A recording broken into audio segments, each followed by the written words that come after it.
And I think first things first, I'd really like to thank Laura and all the team, Jordan, Sam, everyone, for giving us this space to have this conversation and for just being fantastic to work with in terms of the planning of this. So yes, my name is Mary O'Shea. I'm head of programs at the Rory Peck Trust, a London-based organisation that works globally to support freelance journalists. The title of today's panel is Teargas, Trolling and Trauma, and I admit, as a title, we are slouching towards sensationalism, but the topic is incredibly important, and this conversation is happening. It's timely that this conversation is happening now.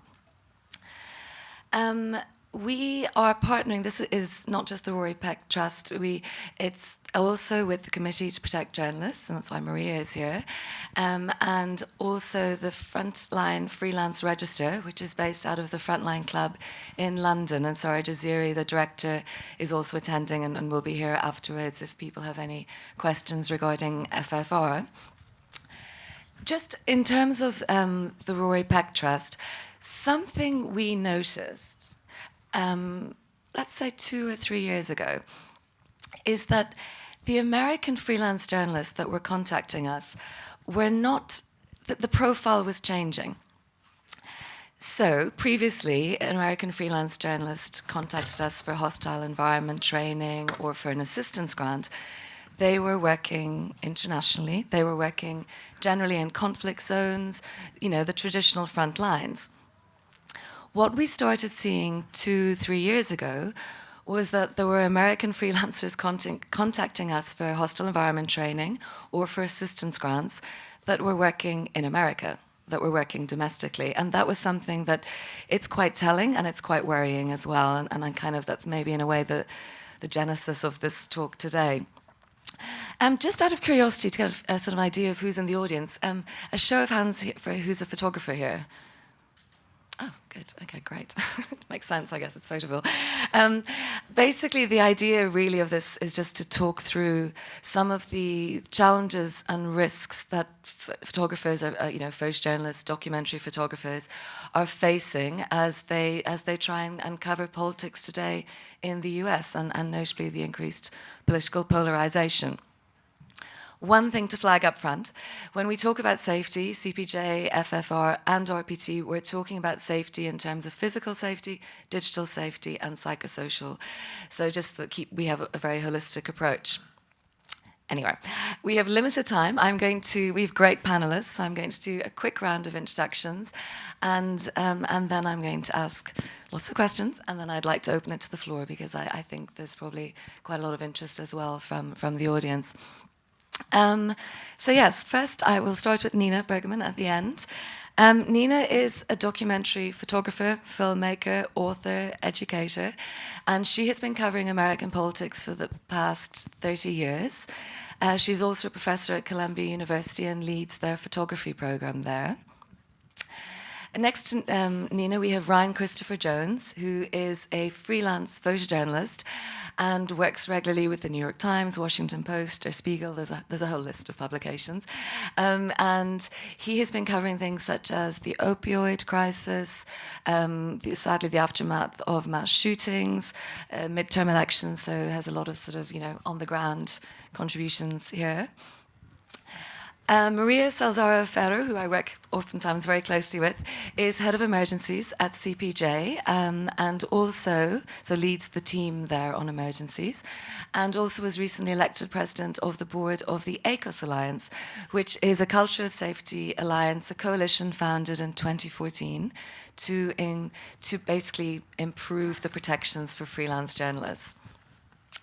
Last but not least, Danny Spriggs, who we're delighted to have on this panel. He is the Vice President for Global Security at Associated Press. He is, and I will get the number right, he is responsible for 253 bureaus. The bio wasn't updated that we had, so this... and in over 100 countries. So quite a lot of responsibility. Prior to joining AP, Danny worked was in the Secret Service for almost 30 years. So it's a really interesting panel with very different perspectives and great experience. So yes, quick round of applause for the panel, maybe. These are my notes. I'm going to jump straight in, and I'd like to start actually, Maria, with you.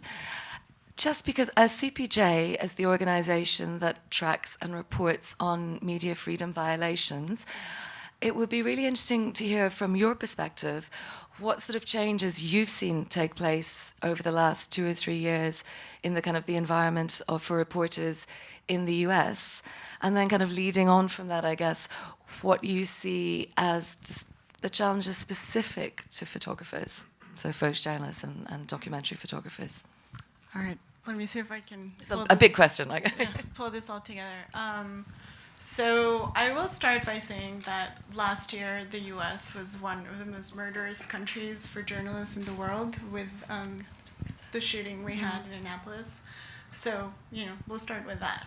CPJ is part of another coalition, actually, of freedom of expression and news organizations that launched a press freedom tracker about 2 years ago, and the tracker is looking at press freedom violations in the U.S., putting them all together so that we can use them as part of our journalism and our advocacy, et cetera. So I thought I'd give you some of the numbers from this year, and then I'll go into more numbers, because that's what we do.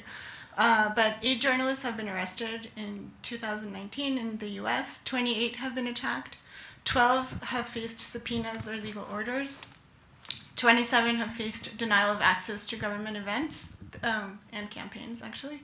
And 11 journalists have been stopped by our count at the border and subjected to prolonged invasive questioning, or have had their electronic devices confiscated or searched. And we can talk a little bit more about this if you want. But beyond that, my team has actually conducted 2 surveys over the last 2 years. One with 500 photographers around the world, and one with 150 women and gender nonconforming journalists working specifically in the US and in Canada. So from there, I get, more than the numbers that CPJ tracks, an idea of what's going on. Interestingly, the women who we spoke to as part of our survey said that, I think over 80% of them said that over the last 3 years, they've seen a significant, they've seen the situation significantly deteriorate for journalists in the US. Most of them are concerned with things that, you would expect, sexual harassment, are concerned about having to go out there and report by themselves, but a lot of them are mostly receiving online digital threats, and that's one of their biggest concerns. The other thing that we found through the survey is that 70%, I think, of women we spoke to have not received any kind of training in terms of safety, digital, physical, etc. The same thing we're seeing with photographers around the world. From the photography survey, we got, it's pretty dire out there. It's 90% of photographers we spoke to have worked in a high-risk environment, and only 1 out of 4 has ever conducted a risk assessment. It means that only 1 out of 4 has sat down to think about the story they're going to cover and what the risks are and how to mitigate them. We further looked into those numbers with photographers to look at photographers working in the US. We were very interested in what was going on in the US, because as we were starting the project into safety of photojournalists, we attended a couple of portfolio reviews here in New York and ended up talking to a lot of photographers of color working in the US, and were kind of taken aback by the stories they were telling. And in the survey, we saw it over and over again. They were talking about, in a very different way than white photographers. They were talking about being targeted by authorities, by the police, being really afraid of detention, of violence, of harassment again. And often they saw this in covering protests like the Black Lives Matter movement, like protests in Baltimore. And this was something that we were concerned with and kept on looking into. Again, there's a disproportionate lack of training. So a lot of people who are going out into what's essentially a dangerous assignment and are not getting enough training. A lack of resources. Some of the people we spoke to were talking about really crazy makeshift personal protective equipment, which, you can't really call it that. They were talking about using milk to protect from tear gas, using plastic bags under shoes, for their shoes. They were just coming up with all sorts of ways to be able to go out and shoot protests in the US, which is kind of crazy. And like you were mentioning, we have seen a significant increase in journalists working in the U.S. who are coming to us for grants for trauma support. So they're coming to seek their, the work that they're doing is affecting them enough that they're seeking additional support, that they also don't have routine, that they can't access on a routine basis. So this is where we're stepping in. Did I answer? Yeah, you did. Absolutely. Is this working? Sorry. Hello. But also just any of the things that are specific to photographers. So the surveys you were doing, were there, let's say, maybe 3 key things? Because that is obviously, and it's the obvious difference with photography as opposed to other platforms, is it's the caput dictum. You have to be there. You can't file from 2 blocks away. So there is a very specific kind of pattern of risks for photographers, and I'm just wondering kind of what maybe the top 2, 3 are. So again, photographers, 90% of the ones we talk to have worked in a high-risk environment. They're going out, they're in the front lines. Like you said, you can't shoot a story from a hotel room, like a reporter can't just make calls. Some of the things that we're seeing are, again, very little access to training, and the training that there is out there is not focusing on issues that are specific to photographers. Ryan and I were talking before, and it's not something that's coming up all the time, that they're having to carry really heavy equipment, that they have to have straps around their neck, and people are not thinking, when they're talking about safety, they're not thinking about things like this. Crime is huge. Really expensive, obvious cameras make photographers a target to not only authorities, because they're obviously media or upset subjects, but also criminals who are coming for equipment. And the insurance for their equipment is quite expensive, and very, very few photographers around the world have access to it. This also brings me to the fact that freelance photography is how photography is really being done, with shrinking newsrooms, with a lower entry because of phones or whatever to photography. This means that there's more competition, people are taking more risks, there's lower pay, but also it's more difficult to gain access to things like insurance for your equipment. And this will bring me to the last thing we were talking about, Mary, which is pay. And this is true for all freelancers, really. But access to timely and proper pay is crucial for safety, because it allows for things like insurance, like personal protective equipment, like being able to hire a driver and not having to hail a random taxi when you're out shooting a story. So those are some of the most important things we're seeing. But let me go back to the trauma issue, and that's photographers, again, they're in the action, and not only are they witnessing very closely traumatic events, but then when they go back to edit, they're having to go over and over and over again very traumatic images, and that's something that is not being necessarily talked about, or like we're seeing, not necessarily addressed. Thank you. Nina, something we talked about before was you were saying how you've noticed a change, like some of the issues, and you have been covering American politics for close to 30 years, that you've noticed a change in the last couple of years in terms of just even for you working on the ground. And also you mentioned that you weren't able to do the stories in the same way that you had previously. And I'm just curious maybe just to dig in a little bit on that and what the changes are that you have noticed.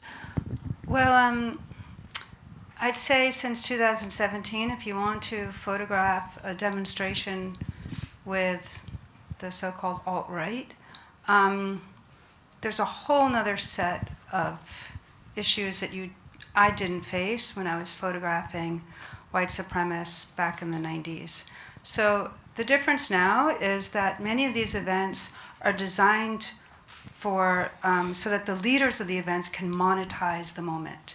So they are staging these events so they can Facebook Live these events, so they can build their followers, and this is how people are earning money. So the people in the situation, it's a whole different cast of characters. So you have media that is very much biased media, right? Then you have this sort of mainstream media. But you have, now when I go up and I see people with the camera, my question to them is, are you a media personality?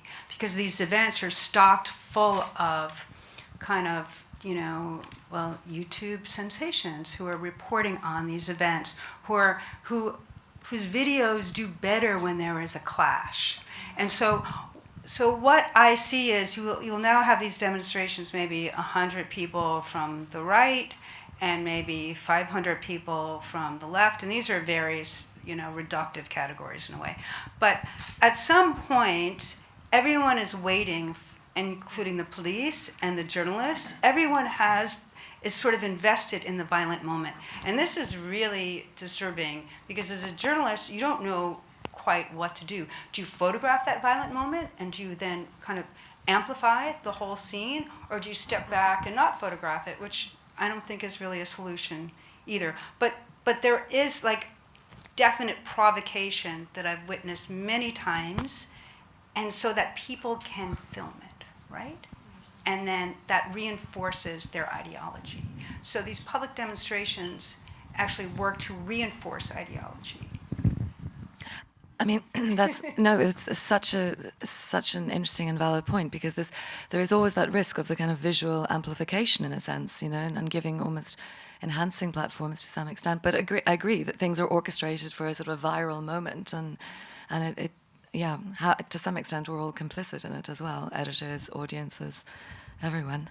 I'm going to kind of veer more back maybe into sort of more safety side of things, but Ryan, I'm interested in your way of working. You're obviously a freelancer, and there's a difference. As a freelance journalist, you do work independently quite a lot, right? And I think that's the difference maybe than for a staff person with AP, for example, or with any large news organization. So, for example, if you're covering a political rally, unlike maybe the CNN team who will arrive with a security detail, you will be there solo. And I'm just curious to know how you find that. How is it for you working on the ground as a freelance photojournalist? I'm also quite curious about, because I know you cover the midterm elections, so. Yeah. Okay, so how is it working on the ground as a freelance journalist? I think it's important to understand.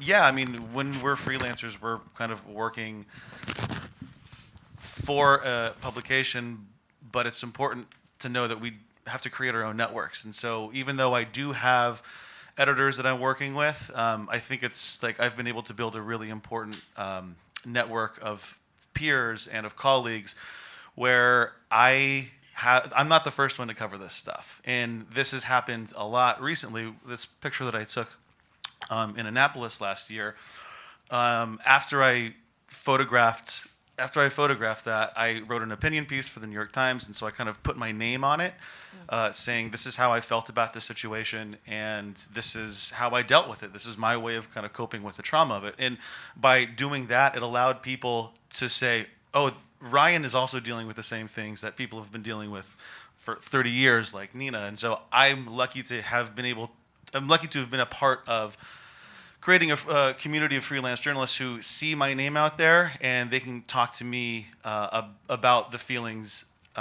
like the difficult feelings of coping with trauma. Now, let's just say that when you're on the ground, though, let's just say you're in covering a protest, get caught up in scuffles. You don't have people watching your back, and obviously there's also the added element of having a camera in front of your eye, which can kind of, you don't always kind of know what's happening beyond the frame. Like, how do you, do you feel quite vulnerable in those contexts, or? No, well, I haven't photographed a lot of protests. I photographed the midterm elections last year, but yeah, I don't have, when my big issues are the overdose crisis and the border and immigration, but we live like in a time where those aren't cultural issues, like those are political issues. And so yeah, when it comes to working on I guess you mentioned that you have built up quite a strong peer network with other freelancers. And do you work in pairs on the ground? Do you, how do you, maybe in a way, do you activate that peer network on the ground, or do you work quite independently? Yeah, freelance photojournalism is an independent enterprise kind of by nature. But luckily when you're kind of in a scrum of other journalists, you do have to have each other's backs. quite literally. Danny, you, when we were talking recently, you mentioned that up until maybe 2 years ago, 70% of your focus as, you know, the head of security at Associated Press was overseas. Your focus was, you know, the safety of journalists overseas. And then you mentioned that that's kind of flipped, that ratio and percentage has flipped in the last 2 years, and that you are now principally looking at safety in the US context. And I'm just curious to know how, you know, how quickly you saw that happen, and also how maybe from your perspective, looking, you know, this global perspective on safety, how you've adapted your working ways to, you know, accommodate this quite different operating environment in the US. And it is different here in the United States. And to underscore your point, again, when I joined the AP in 2008, 70% of my work was safeguarding and putting strategies in place to protect journalists working high conflict areas overseas and war zones. And of course, in the last 3 years, that has kind of flipped a little bit. Now I'm doing about 60% overseas and 40%, whereas before I was doing about 25%. And clearly, that transition did kind of come all of a sudden, if you will, based on, you know, my program of being able to put strategies in place with a forecast. And then we had to come back. To be honest with you, I probably should have been focusing, if I'd have seen it coming, more on our domestic journalists that are working out there, because for all intents and purposes, those journalists that cover journalism, protests, demonstrations in the United States just weren't confronted with a lot of backlash, if you will. And of course, internationally, it was just the opposite. So what we've done here is kind of, you know, focused more on how do we prevent a journalist from being subject to the criminal activity, to the ideology of people looking to make a message, politically or whatever the case might be, by working more in cross-format teams. Now, the AP does hire freelancers, but when we do hire them, they come in under a contract. They basically, for all intents and purposes, come under the umbrella of the AP. They are required to have their own personal protective equipment, insurances and things of that nature, but the AP will protect them in the event that, you know, they, you know, face any kind of harm or whatnot. But it is a challenge for us.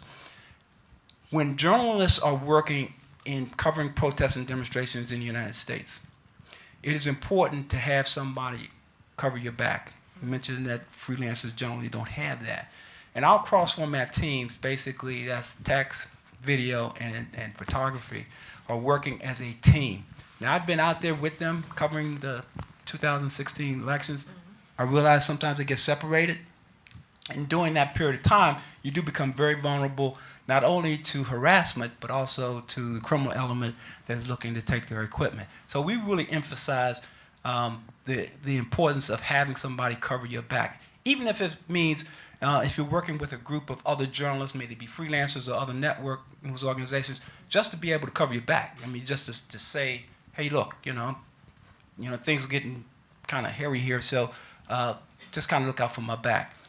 In protests and demonstrations, and I know you know this, in covering, that mood changes very, very quickly. And so our biggest thing is to make sure we're preparing journalists for anticipation of these kinds of activity that might take place. But there's been a significant increase. And I think, not to pat myself on the back, we've made that transition pretty well as far as preparing our journalists.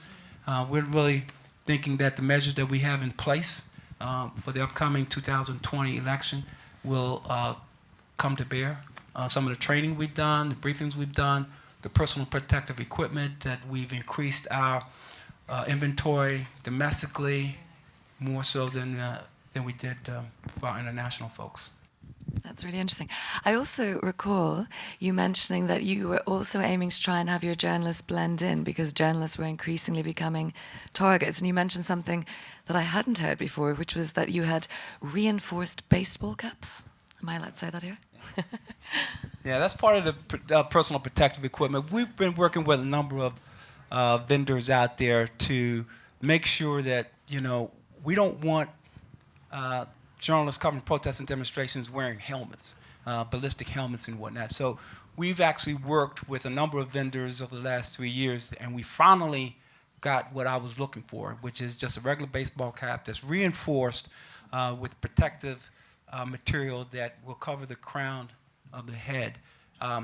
We've experimented a lot with our journalists out there. The initial phases that we were looking at, they didn't like it because it was too soft. They wanted something they felt more comfortable with, and we finally got that material. Now, understand that it's a baseball cap with reinforced trauma protection. It doesn't protect you against any type of ballistic or maybe some shrapnel and whatnot. But again, this is something that we faced when covering protests and demonstrations. If somebody was to throw a rock or use a stick or a nightstick or law enforcement, yeah, it would definitely soften the blow, if you will. Yeah. Nina, something I find quite interesting is the idea when something happens at home, in your home country, that it's somehow almost more shocking, right? And in a way, when any of us decide to go to work in a dangerous place, you've kind of made a calculated decision. You've decided to go somewhere, you've weighed it up, and you know you're going somewhere dangerous.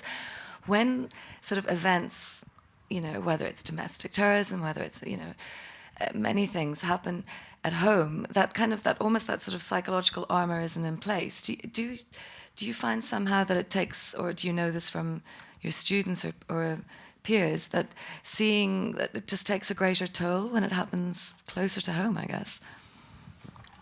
I can't say that that's true from my experience, although I made a pretty dedicated effort just to photograph in the United States, after 2001.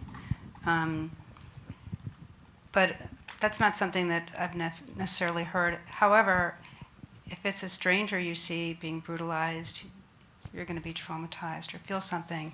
If it's your sister you see being brutalized or your friend being brutalized, of course that's another thing. So if that's what you mean by being closer to home, or that the story is what you're living as opposed to what you're traveling to. But I'd like to just jump back to what we were talking about before and mention that when we talk about the level of violence in these public protests, we really need to mention the police forces, because the level of violence by the security services from a range of police forces, from local, county, state, federal, is much higher than in the past. And if you go to a demonstration, the way the police are armored up is as though they are waiting for war. And this is something that I saw first, I believe, in the NATO demonstrations, I think in 2012 it was in Chicago. And now you can see this. It's basically, protest means SWAT guys come out. And this changes the whole mood. So photographers wearing reinforced baseball caps, what we call bump caps, right? They're mainly worried about the police, okay? And the tear gas is coming from the police. So this is something that hasn't really been, I think, discussed enough, and hasn't been, I think, for journalists, should become more of an issue, right? Also, I was photographing something in New York City a couple weeks ago, and the NYPD were filming journalists. I mean, they had a person there whose only job was to film the journalists. What they do with this footage, I have no idea. So I think that, yes, you can be in the middle of two sides, that are antagonists, but then there's the whole police element. That's not the first time I've heard that the tactical gear that law enforcement uses sometimes will entice or set the mood for the environment. The only problem I have with that is, what would be the alternative? If you're there to enforce and public safety for crowds, may they be peaceful or unpeaceful, if you will, for lack of a better term, they have to have some kind of protective gear. Now, not all of the uniform officers who are wearing tactical gear are specialized SWAT-trained individuals. They just aren't. And here's something that might be breaking news, if you will. A lot of those police officers don't want to be out there. okay? They do not want to be out there attired with all of that tactical gear. In many cases, it's hot, it's uncomfortable. They've been out there hours just standing by, waiting for that, and many of them are on overtime. And here's another bit of information. A lot of police departments, if you're not in a major metropolitan area, many departments have what they call a mutual aid agreement. So they'll bring in officers from different counties, state or local, whatever case might be, to augment that particular jurisdiction. When you do that, you're looking at a wide range of training levels. The training that officers get in Chicago, LA, Washington, D.C. is not the same as someone might get in a nearby county, sheriff's department, or local municipality. It's just not there. So now you've got a mix of folks who basically are not used to covering protests and demonstrations on a regular basis. And so their tolerance is generally less than it would be if you're accustomed to covering protests and demonstrations.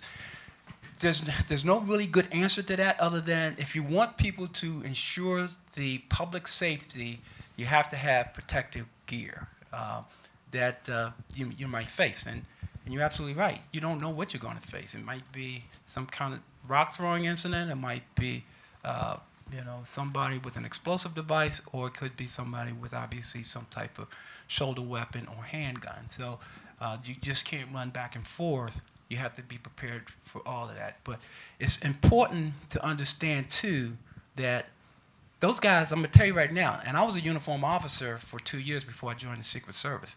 Most of them don't want to be out there. And so their tolerance level is very short based on their training or the lack thereof. Okay. I'm conscious we haven't covered digital, and I would like to ask just to bring that into the discussion. There's often times when we talk about digital security, there's this feeling that it's not as relevant to photographers as other journalists, and I think that's wrong, very wrong. But also the kind of, this very strong link between digital and physical safety, which is maybe sometimes overlooked as well. Maria, I'm conscious the CPJ have done a lot of work in this area, and it would just be interesting to hear from you what you see as the kind of digital security safety risks for photographers. Well, I think first of all, all the conversations, not all, but many conversations I've had with photographers are, but I don't write. I'm not walking around with a bunch of information in my computer, so I don't have to have the same level of digital security than somebody else will have. That's the first thing that's shocking. But the main thing is definitely on online harassment, and that is what we're seeing is the biggest concern in the U.S. for journalists that we've surveyed. In general, in the world around election coverage, especially, we are concerned with online harassment. And to just kind of link it back to photographers is social media is an essential tool for photographers, especially if they're freelance, and they have to put a lot of information, or they have to use social media to sell their images, to get their brand out, whatever. But the way you use social media can also become very, very dangerous. You have to be careful not to put a lot of personal information, and to really sort of differentiate your professional persona from your public persona, because that's where it can become particularly tricky. And we see it a lot with female photographers who end up with online harassment and tools. They end up picking on certain kinds of journalists. They really like to pick on female journalists, and they really like to pick on other the Jewish journalists really upset them, that sort of thing. So they end up finding that one thing that they go on. So again, just to go back to it, I think social media hygiene is crucial when you're talking about digital security, but just in general, good passwords, good password management, and just general awareness of what the risk is, because digital is a risk for any kind of journalism, and it goes hand in hand, as you were saying, Mary, with physical and psychosocial. And I don't know what you guys have faced, or if there's something that you have had to work around. your social media presence or? Well, I just think what's interesting also just about freelancers is you're constantly, if you're not on assignment, you're looking for work. And so this idea of, you're posting on Instagram or if something's happening and you've decided to go on spec, is this idea of like you post a photo going, I've just arrived here, I'm going to be here for the next few days. It's usually a photograph from, I don't know, the balcony of where you're staying or the window or whatnot. The amount of information just that you have to kind of keep to stay relevant and present is much more than a staff person, I think, as well. I don't know do you use social media a lot, Ryan or Nina? I guess not so much. Yeah, it's an important part of like our branding as freelancers, and I struggle with that all the time. Of where does Ryan the person stop, and where does Ryan the professional start? And they often overlap in ways that can get messy, especially as they play out on the internet. I've had to be, very intentional about what I put out there when it comes to my family and my relationships, my friends, what I'm doing. But I've recently adopted the idea that my social media presence is more of my portfolio than my website even is right now. So I just have to treat it with that. I wouldn't put a picture of my friends on my website portfolio. So and I actually separate the difference between stories and posts now too, and the idea that stories are transient, they only exist for 24 hours, and that information can be screenshotted and whatever. But I typically like to think that my social media posts on Instagram, those are more permanent, which means those are more reflective of my professional work. Yeah, I think it's important to not post personal pictures, not post pictures of your children, of your family. I never do that on social media. I also think it's important to use encrypted messaging systems, so I use Signal. I also think it's important to use a secure email. And if a troll starts to go after me, I just block and move on. Some people like to engage, but I prefer not to. If it seems like someone wants to have a conversation, then I'll try and explain my position. But after one or two of these, then I'll just, block, delete, and move on. It is interesting that every study shows this, that in terms of online attacks and harassment, it is disproportionately focused on females. And very, so that online, is that reflected in physical safety? Do you, Nina, for example, do you feel like the gendered risk is? Anecdotally, that's what I see is that, I've been harassed at demonstrations, and male colleagues are standing there, and I think I'm harassed because we're easier targets. We're not going to necessarily punch back, right? And so, it's I remember the first time it happened in this environment was in New York City, and I was stunned. And I really wondered how far this guy was going to go. And I had a sort of naive sense of safety because it was my own city. But because also so many people are armed, and there are so many people who are so kind of radicalized, you don't know whether the person who's just being a sort of a jerk could end up being someone really dangerous. And I think that's something that I didn't think about really many years ago. We receive a lot of digital threats toward our journalists, and the issue of a focus being on gender sensitive also falls into journalists who, in fact, I'm working a case right now where a male journalist received a threat in Washington, D.C., and the focus was more toward his spouse because his personal information was part of his social media profile and whatnot. And we've also had situations where the president and CEO of the Associated Press had, doing a controversial news story, didn't focus so much on him, but his daughters. So I don't know the answer to that. Obviously, I think it might be worth a study, but that does seem to be kind of gender sensitive when it comes to some of these online and digital threats. Yes, I mean we had a case recently of a journalist who had posted, some lovely cute picture of her young child online, which then arrived, as a printed out picture in her letterbox with also a picture of the child's school. No, like we know where your child's school is. I mean, it's horrific. Yeah, no. But Nina, you touched on something there, and I that you felt safe because it was your hometown. It was New York, and I do feel that's a really key issue, and we've certainly in Europe in the last couple of years, journalists covering the refugee crisis, it had a bigger impact. I'm thinking back of that Pulitzer picture from the Oklahoma bombing. Chuck Porter, I think it was. He had just gone out during his lunch break to kind of lodge a check, and ended up documenting something so horrific. And I think this idea of things happening on your doorstep is somehow can take you more. We drop our guard a little bit. We feel safe. We don't think we need the same level of security potentially because we're at home, and maybe that's. I don't know if you see that in AP, Danny, like that. That people seem more not complacent, but maybe not as conscious than if they were in Kabul, where I know you're flying tomorrow. I don't see that among our domestic journalists. I really don't.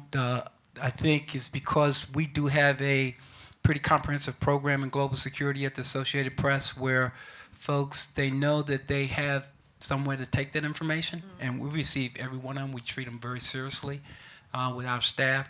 So I think there's a comfort level there, but everything that we put out, either from senior management, the news management team, and myself, all focuses on the fact that safety and security is a priority. Stories, even though you're in a very competitive world, come second to that. And that's something that we constantly regurgitate. And I think for the most part, at least been my experience, that is given a level of comfort, if you will. Of course, no. And that always is the question, is the story worth the risk? And then as this, one always has to ask that question. And yet it feels like so much of what journalists are doing right now is, kind of, it's very day-to-day work, but it's about sort of maintaining the integrity of our democracy. So it is. I'm conscious we have 15 minutes left, so I really do want to give an opportunity to sort of push this out to the floor, and so you can take advantage of having these great panelists here. Do we have any questions? Not really. Hi. I'm William, and I want to know, are there any organizations, people that want to do this kind of work in New York that I can get started and get my press credential and file stories? I'm interested in temporary protective status issues and issues among black immigrants and immigrants overall. So I want to know if somebody can answer, are there organizations that will take beginners that I can get my foot in the door, and anybody else like me? I mean, more in terms of starting off as a journalist and kind of like training and media development. I mean, it's you take pictures, you call the usual suspects, the wires, the daily newspapers if they're still around, but I don't feel qualified at this point to kind of say, if you do X, Y, Z, you're going to get your foot in the door. I was more here to talk about sort of the politics of the moment, but there's also portfolio reviews, which can be a really good entry point where editors go. I think we're probably not the right people for you to talk, but we're happy to connect you with people afterwards, and yeah. Yeah, this may come across as a very strange one because the discipline of professional photography has always been a handheld camera. But what about in today's technologically advanced world in drone photography? Are there opportunities for professionals to use drone photography in a way that's safe, but yet captures fairly what's going on the ground?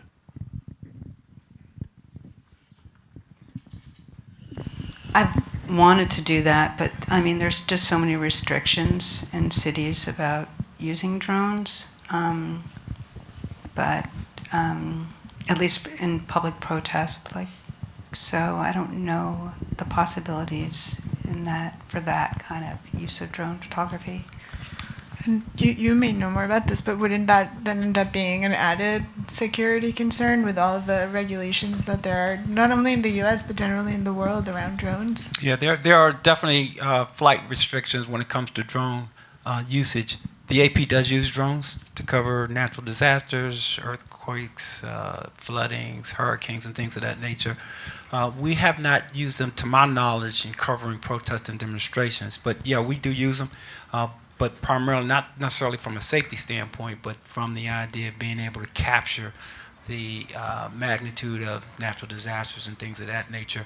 But there are definitely flight restrictions, and particularly if you're talking about coming up on a presidential campaign where the Secret Service and all law enforcement agencies put in what they call flight restrictions, FTRs, and so basically you would have a challenge to be able to do something like that. We don't have a roving mic, but we will take questions beyond the first two rows. But just, We can restate at the stage, is that okay? okay. I can speak loudly. Oh, you can. Okay. I had a 40-year career as a photojournalist and spent a lot of time in what you call high-risk situations. Mm-hmm. And in the past, you usually knew who your enemies were. You knew who was going to try to kill you. And covering the 2016 campaign, I felt more threatened than in any previous point in my career because the cops were out to get you, the people on the right side were out to get you, and the black people on the left side were out to get you. What do you do when you don't know who's out to get you? I mean, that's actually such a key point, and we're seeing it not just in photojournalism, but across so many different levels, are these invisible front lines. Because we as an organization set up 25 years ago, we're looking at the kind of really clear, front line.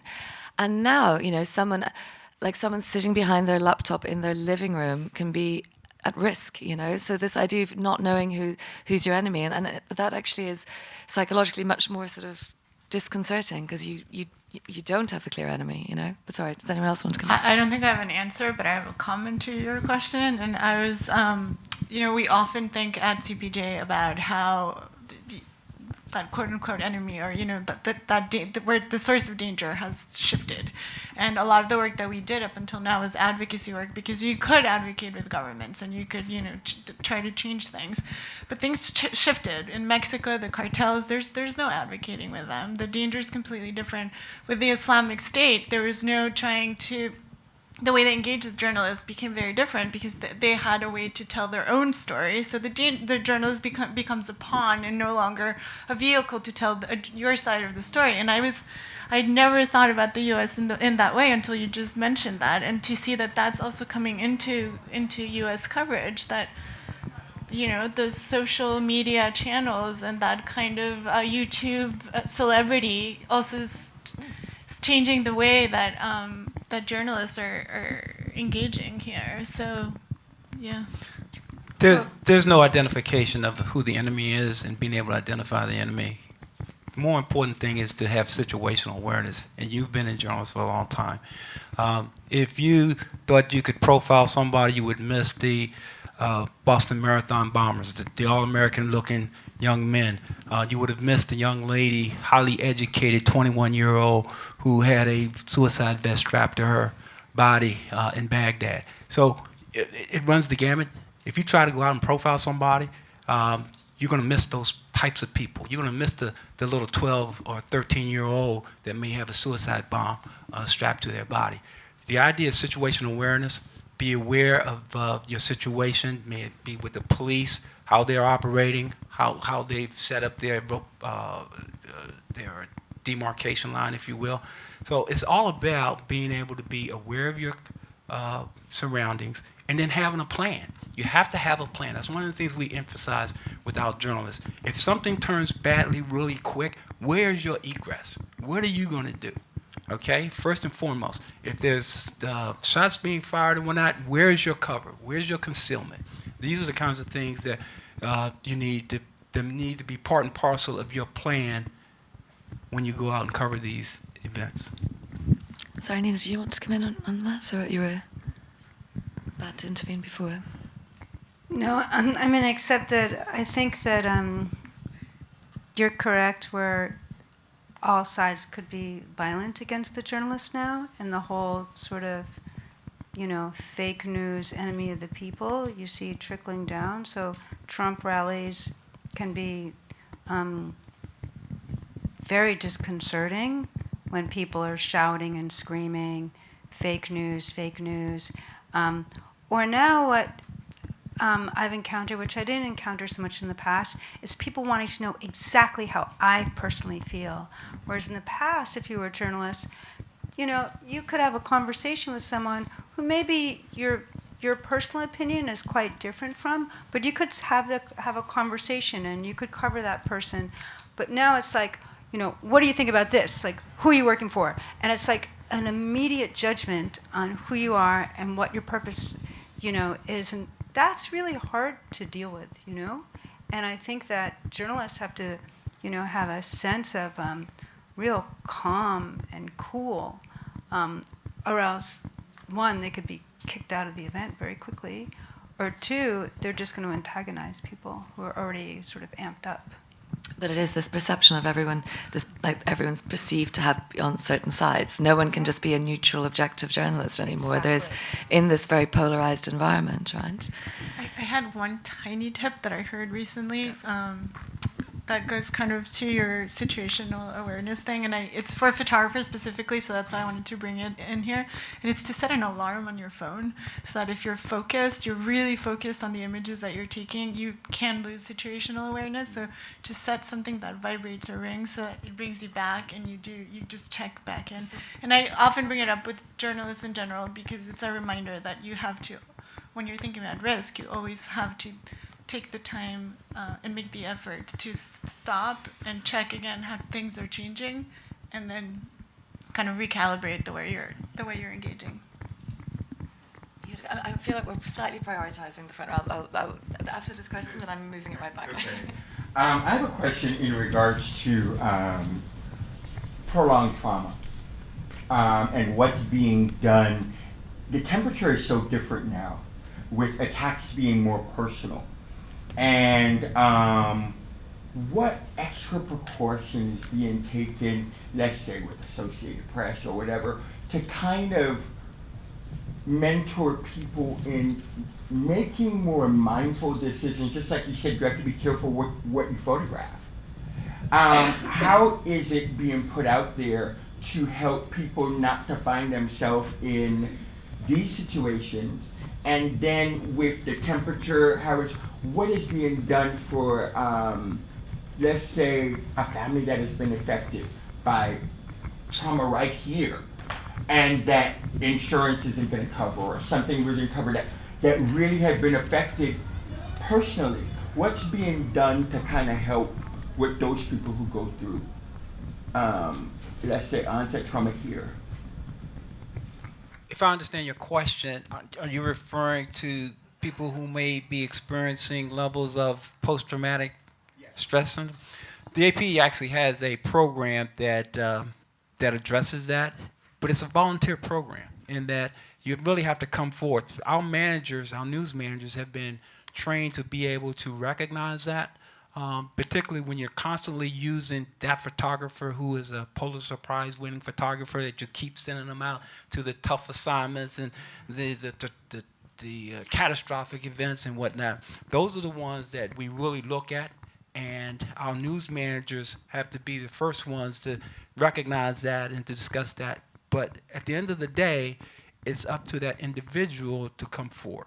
And one of the things that comes into play, and I know this has come up in previous conversations, is that journalists are very competitive people, and the last thing they want to do is to be able to go to a news manager and say, I've already done the last 3 tough assignments here, I don't want to do this other one. That's probably not going to happen. So we have emphasized among our managers is to let people know that there's no ramifications, no negative ramifications as a result of you coming forward.